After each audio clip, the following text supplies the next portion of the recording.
you'll have heard the Auckland traffic horror stories over the past week, especially the one about the 3-hour queues to get out of a mall in Newmarket. Dean Kimpton is the boss of Auckland Transport and he's here to talk to us this morning. Good morning. Good morning, Ryan. How are you? I'm well, thank you. Can we start with that? There was apparently one woman who peed her pants because she was waiting so long in the queue. What do you think of that? Oh, I think that's terrible. Look, I understand what happened at Auckland, at Westfield Newmarket, and the queues were significant. The queue getting into that shopping mall, because the car park was full, was longer, and came around the corner and blocked the queue that was trying to get out. So we had significant issues there, both as the mall but also as Auckland Transport. So we've worked with all the shopping mall owners to try and get on top of this. How they manage car parking, how they communicate with their customers, signage to let them know what's going on. We've asked them to promote public transport so those who can use that can do so. Newmarket's awesome for public transport, and we've got our Transport Operations Centre looking eyes on the network to make sure we're optimising it. But in Newmarket that day, there was 70,000 people. It wasn't just the shopping centre. So your message would just be, look, if it's that bad, don't go. No, my message is, if as a consumer, as somebody who wants to go and shop, have a think about how I'm going to get there and maybe time it. And if you're a shopping mall owner, think about how you're managing your traffic, just like I do. Your customers are our customers. If their customers can't get to the road network, then we're concerned about that too. But isn't the reason it's nothing to do with their car parks, it's to do with how clogged your roads are and the off-ramps slamming people? So I don't accept that. 3 hours in a car park wasn't a function of what was happening just on the roads. There's 70,000 other people also trying to move around Newmarket, and not all of them came from Westfield. We have to cater for everybody. But everybody's driving on your roads, right? Yes, and it's your roads that are clogged. So is that not your problem? Are you saying it's Westfield's problem? No, I'm not saying it's Westfield's problem. I'm saying that we have to work with the Westfields of this world to make sure the network's operating. Straight up the hill, you've got a state highway. There's a lot of people moving around in that particular part of Auckland. We need to manage the network, of course. OK, so how do we stop this from happening this weekend? Oh, look, we've got, and I'm talking to all the mall owners tomorrow as it happens, just to talk through how we manage this together.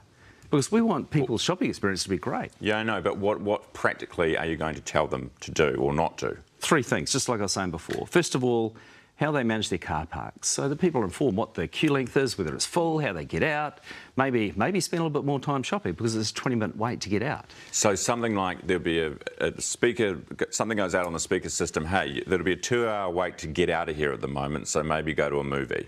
Yeah.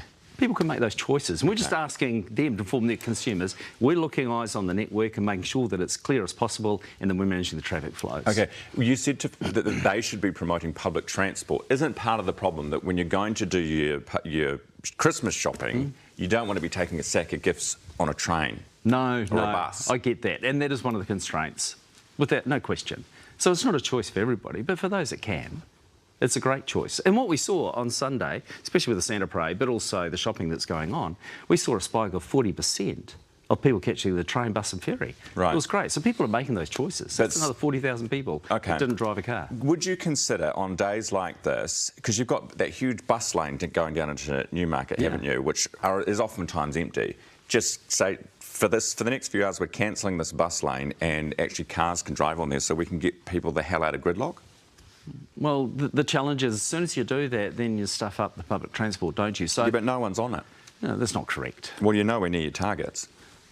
We are sitting at 85 to 90% on the bus network of all of our targets. We've got all the buses back, the reliability's back, the punctuality. Your targets are 100 million, aren't they? That is our aspiration. We said that we want to hit 100 million month on month, late this year, early next year. And where are you at? 85? 85 million. So that's not 100? No, because we're not there yet.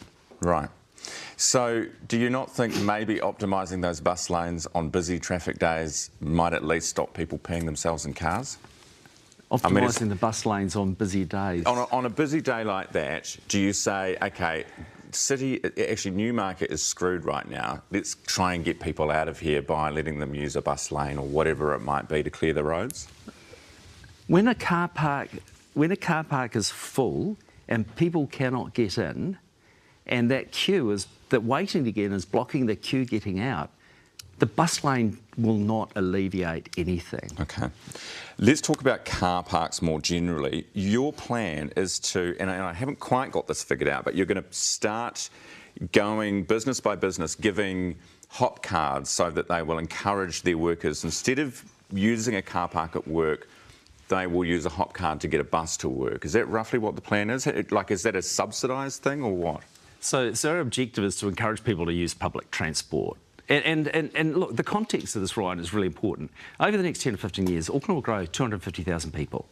And in the urban areas in particular, we won't be building more roads. So the only way you'll be able to move is to use public transport or and to leave the space in the road for those that really need to use it. And to use that road space as effectively and efficiently as we can. So that's the context that we're grappling with. So with that in mind, we want to encourage people that don't need to drive their car to work to catch public transport. And one of our ideas is a corporate relationship with precincts or businesses, encouraging them to offer public transport. And they can do that. Fringe benefit tax is gone, so you could your employer could give you a deal.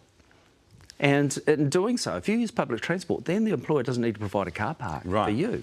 See, the problem is I get to work at 3:30 in the morning, and I don't know if there are buses at 3:30 in the morning because I haven't checked, but I'm hazarding a guess here that there won't be. And isn't this the problem? Right. There isn't. And isn't this the problem? That for a lot of people, it's just not practical, or they just don't want to. And you guys at Auckland Transport have been building in Auckland based around a model that the people of the city just aren't on board with. They will, and you're seeing that. So we've seen the growth. We got to 100 million before COVID, so we know what the growth looks like. And over the next 10 years, we want to take it to 200 million. We know that we'll get there by offering great service that customers enjoy. So we're very focused on the customer piece as well. It's not just about delivery and availability. It's about making safe and accessible and reliable, all those things that you need and when you need it. What about the bike lanes?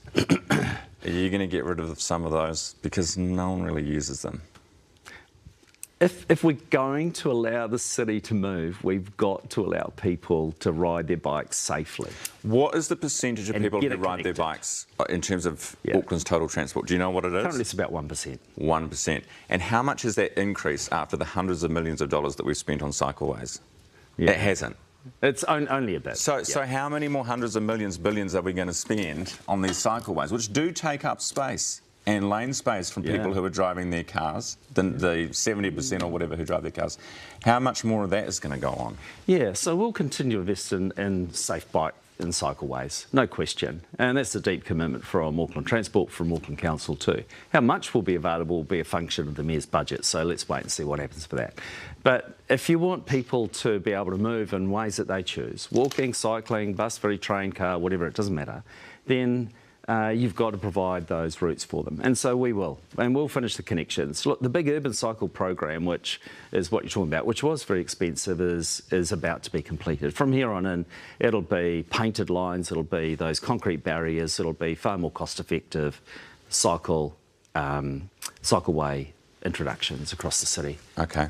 For those, we've got to pull the cost down, no question. Yeah, because they are quite pricey. Well, they have been.